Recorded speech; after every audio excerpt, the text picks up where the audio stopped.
Green Crypto makin ramai dibahas. Tonton sampai habis karena kita akan spill koin-koin yang harus banget kamu pantau.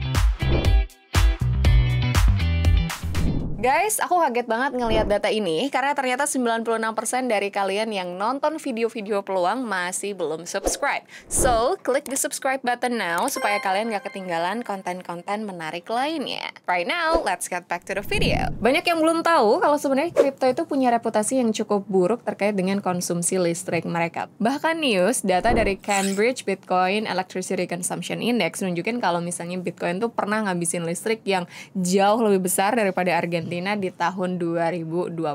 Sekarang udah mulai bermunculan yang namanya green crypto. Katanya lebih hemat energi, tapi juga punya potensi cuan. Tapi ngomongin tadi konsumsi listrik kripto yang begitu besar tuh emang seburuk itu ya, Yus ya?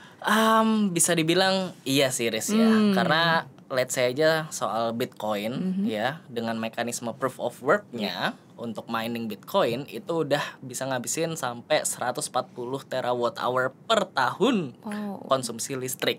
Itu bahkan lebih gede dibanding konsumsi listrik kayak negara kayak Norwegia ataupun Bangladesh gitu.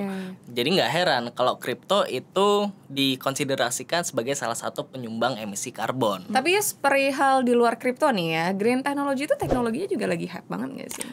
Bener sih, bisa dibilang kayak gitu. Karena kan renewable energy memang lagi grow banget ya. Kayak let's say teknologi tenaga surya atau tenaga angin.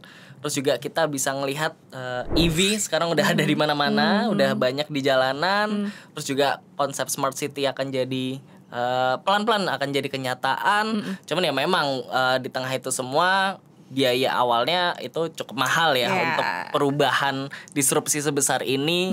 Ditambah lagi masih banyak juga isu-isu tentang greenwashing yang terjadi di dalam industri renewable energy kayak gitu. Tapi di satu sisi gue juga pernah baca nih ya, kalau sebenarnya tuh ada alternatif untuk para investor yang ya bisa dibilang punya persepsi yang mendukung terhadap industri hijau ini gitu. Tapi pertanyaan gue juga mungkin mau gue tambahin, ada upaya nggak sih yang benar-benar bisa dicapai sama kripto ini untuk bisa benar-benar go green lah istilahnya nih. Caranya gimana nih? Gue penasaran. Oke, ada dua pendekatan sebenarnya, Riz ya. Pertama itu adalah dengan adanya green token gitu. Jadi ini token-token yang emang diluncurkan spesifik untuk aktivitas-aktivitas go green, quote-unquote bisa dibilang. Nah, contohnya itu kayak Power Ledger, di mana ini merupakan platform peer-to-peer untuk perdagangan energi antar pengguna secara langsung, kayak gitu. Dan yang kedua ya, ada namanya green cryptocurrency. Kayak yang tadi sebenarnya sempat udah kita mention ya. Itu adalah kripto yang menggunakan mekanisme yang lebih ramah lingkungan, seperti mekanisme proof of stake atau proof of authority gitu. Dan luckily, ya bukan luckily sih, emang good newsnya adalah ada kripto-kripto yang bergerak dengan mekanisme ramah lingkungan tersebut. Oke, Yus, kayaknya mendingan kita langsung breakdown aja kali ya, koin-koinnya apa aja. Kita mulai dari yang pertama, ada apa nih, Yus? Yang pertama menurut gue ada Solana. Oke, Solana. Kalau nggak salah gue inget dia punya mekanisme proof of history juga kan ya? Betul banget. Jadi itu yang bikin verifikasi transaksi mereka lebih cepat dan juga lebih efisien secara konsumsi energi. Dan mereka pun juga lagi aktif melakukan carbon offset. Oke, next yang kedua ada apa nih? Yang kedua itu ada Cardano. Dia pakai protokol Ouroboros, di mana itu 47.000 kali lebih efisien dibanding Bitcoin, Riz. Kalau yang ketiga, Yus, kira-kira HBAR ini masih masuk dalam pantauan watchlist lo nggak nih? Karena sebenarnya kan gue baca mereka tuh udah join yang namanya Crypto Climate Accord gitu kan? Betul. Jadi memang HBAR itu tuh dia fokus ke kecepatan transaksi dan juga efisiensi energi. Dan kayak yang lu bilang tadi, mereka join Crypto Climate Accord itu untuk jaga jejak karbon.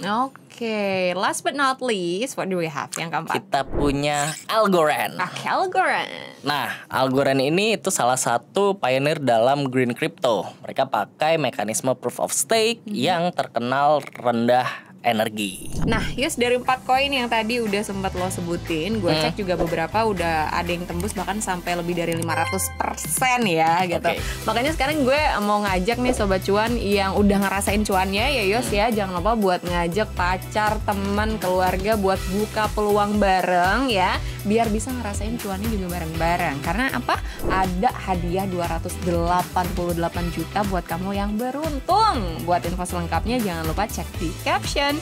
Gue dan Pius pamit undur diri dulu. I'll see you guys back in the next video. Thank you, bye-bye. Dadah.